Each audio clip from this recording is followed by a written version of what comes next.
출연국을 많이 낸 일본에 유리하게 2015년부터 일본의 해양 방류를 권고한 보고서를 발간을 했습니다. 이달 말 최종 보고서에도 다른 의견이 나올 수 없다고 보는데 총리도 동의하시죠? 저는 동의하지 않습니다. 만약 그렇게 말씀하신다면 반기문 총장님은 예산을 유엔에 항상 일본이 거의 2등으로 내고 있으니까 그럼 맨날 일본만을 위해서 일했다는 얘기하고 같습니까? 그렇게 될 수가 없는 거죠. 지금은 그러니까 그거는 우리 얼굴에 침을 뱉는 겁니다. 총리님, IAEA는 일본인 사무총장 주도로 출연국을 많이 낸 일본에 유리하게 2015년부터 일본의 해양 방류를 권고한 보고서를 발간을 했습니다. 또 수차례 해양 방류 지지 의사를 밝혔기에 이달 말 최종 보고서에도 다른 의견이 나올 수 없다고 보는데 총리도 동의하시죠? 저는 동의하지 않습니다. 만약 그렇게 말씀하신다면 우리의 자랑인 문재인 정부에서 유엔 사무총장으로 선임된 반기문 총장님은 예산을 유엔에 항상 일본이 거의 2등으로 내고 있으니까 그럼 맨날 일본만을 위해서 일했다는 얘기하고 같습니까? 그렇게 될 수가 없는 거죠. 지금은 사무총장이 일본인도 아닙니다. 아르헨티나 출신이에요. 그러니까 그거는 우리 얼굴에 침을 뱉는 겁니다. 문재인 총장, 반기문 총장님이 언제 일본하고 미국만을 위해서 일했나요? 그렇지 않습니다. 국제기구라는 게 어떻게 그렇게 운영이 되겠어요. 더구나 과학을 다루는 국제기구입니다. 우리 국민들은 IAEA를 믿지 않습니다. 이런 국민 여론 저버리고 IAEA 발표만 기다리고 믿는다는 것은 주권국가로서 주체적 검증을 포기하고 국민의 생명과 안전을 내뺏겨지는 처사라고 저는 봅니다. 국가는 국민의 생명과 안전을 위협하는 모든 위험 요소를 막아내야 할 의무가 있습니다. 해양 투기되는 원전 오염수가 100% 안전하다는 보장이 없다면 또 단 1%라도 위험 가능성이 있다면 정부는 그것을 막아내야 할 헌법상 의무가 있다고 보는데 총리 동의하십니까? 전적으로 동의합니다. 예. 후쿠시마 원전 오염수는 앞에서 지적한 것처럼 100% 안전하다고 장담할 수가 없는데 해양 투기를 막기 위한 정부의 대응 전략은 도대체 어떤 것이 있습니까?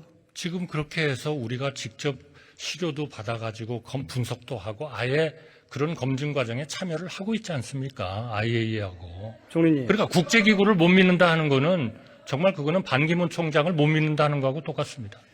그래서 우리가 반대를 하면 일본이 우리 말 듣고 중단할 것 같습니까? 만약에 오염수를 방류를 한다면 저희가 할 수 있는 일을 다 해야죠. 어제도 말씀드렸지만 그거는 해양법 연구소, 해양법 국제기구 이런 데에도 다 문을 열어놔야죠. 거기에 당연히 긴급 조치도 있고 제소도 있고 물론 이제 법률에 따라서 국제법에 따라서 해야 되겠습니다만은 그런 것들을 다 열어놓고 있지 않습니까? 그래서 문재인 정부 때도 우리 해양법 그 기구에다가 제소를 하라는 것도 검토했지 않습니까? 검토했지만 안 하기로 했지 않습니까? 그거는 결국 과학적 그러한 증거가 없이 해가지고는 오히려 조금 좀 바람직한 결과를 못 낼 수 있다 하는 것 때문에 안 한 거거든요. 어떻게 해서 그런 것들을 다 배제해 버릴 수가 있습니까? 국가의 기능은 그렇게 운영되는 것은 아니다라는 말씀을 드리고 총리께서 해양급 재판소에 잠정 조치 즉각 청구하고 손배 청구 등을 경고하고 준비해야 한다고 보는데 거기 동의한다는 말씀이시죠? 그렇게 해서 오염수를 방류를 하는 일들이 일어난다면 그것을 막는 방법은 국제기구의 모든 기능을 활용하도록 하는 그런 문을 우리가 항상 열고 검토하고 있다 하는 말씀을 드립니다. 그렇게 엉터리 정부는 없습니다. 네.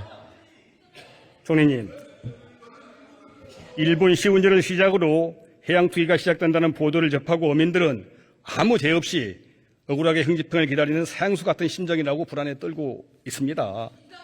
원전 오염수 해양 투기가 현실화되면 급격한 소비 위축, 판매 부진으로 우리 수산업은 괴멸 위기에 처하게 되고 어촌은 황폐화된다는 것이 모든 어민들의 공통된 생각입니다. 그런데 정부는 선제적 대책이 오히려 국민 불안으로 이어진다며 무대책으로 일관하고 있는데 우리 정부는 이미 오염수 해양 투기를 용인하기로 일본과 묵계가 된 거 아닙니까? 아닙니다. 과학적으로 안전한 것이 방류될 때에 우리가 동의하는 것입니다. 윤 대통령 방일 당시 시간이 걸리더라도 한국 국민의 이해를 구해 나가겠다고 말했다는 보도가 있었습니다. 원전 오염수 해양 투기를 기정사실로 인정하고 이를 제기하지 않겠다는 약속이 실제 있었던 거 아닙니까? 저는 그 문제는 해양 오염수 방류하고는 저는 관련이 없는 것이라고 생각합니다. 제가 보기에는 그 한일 정상회담의 내용을 말씀하시는 그러한 의원님의 질문 같습니다만 해양 오염수 방류에 대한 것이 한일 회담의 의제로서 논의됐는지는 저는 논의되지 않았다고 그렇게 생각하고 있습니다만 그건 제가 필요하다면 다시 한번 확인을 해보겠습니다. 아마 그런 논의가 없었을 겁니다. 그런 얘기를 할 계제도 아니었고요. 해양 투기가 현실화되면은 후쿠시마현 수산물 수입 규제를 우리가 주장하더라도 WTO 규정상 지켜내기가 쉽지 않다는 것이 법학자들의 대부분 의견입니다. 그거는 이 총리는 지킨다고 하시는데 사전적으로 그렇게 패배감에 휩싸일 필요는 없다고 생각합니다. 만약에 수입이 재개되면 총리께서 책임을 지시랍니까?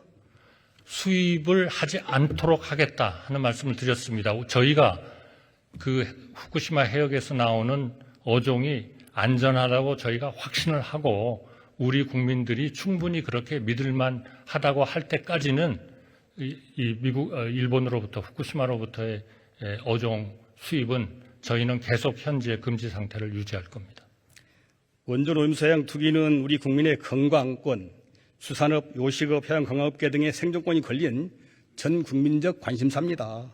국민 여론을 하나로 모으고 효율적인 대응을 위해서 우리 민주당이 제안한 국회 차원의 검증특위 구성, 국민청문회가 필요하다고 보는데 동의하십니까?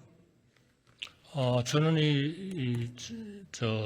해양 그 방류 내지는 지난번 갔었던 그 시찰단 관련해 가지고 저는 아마 그 청문회 같은 것을 국회에서 하시기로 합의하신 것으로 알고 있습니다만 제가 잘못 아는지 모르겠습니다. 그리고 지금 의원님께서 걱정하신 그러한 그 우리 어민들한테 정말 피해를 주지 않도록 정말 과학적 근거하에 있는 그러한 주장 내지는 이런 것들이 퍼지지 않도록 그런 괴담과 선동이 발을 붙이지 않도록 정말 우리 정치권에서 도와주시기 바랍니다. 간곡히 부탁드립니다. 총리님, 거듭 드리는 말씀입니다만은 원전 오염수 해양 투기 반대는 이념이나 정권의 문제가 절대 아니고요. 국민들의 건강권, 생존권을 지키는 문제에 여야가 따로 있을 수 없다고 생각합니다. 보다 전향적이고 적극적인 대책, 국민 여론을 하나로 모으는 우리 당이 제안한 그런들을 함께 좀 추진해 주시기를 간곡히 부탁 말씀드립니다. 네, 계속 노력하겠습니다. 이어서 좀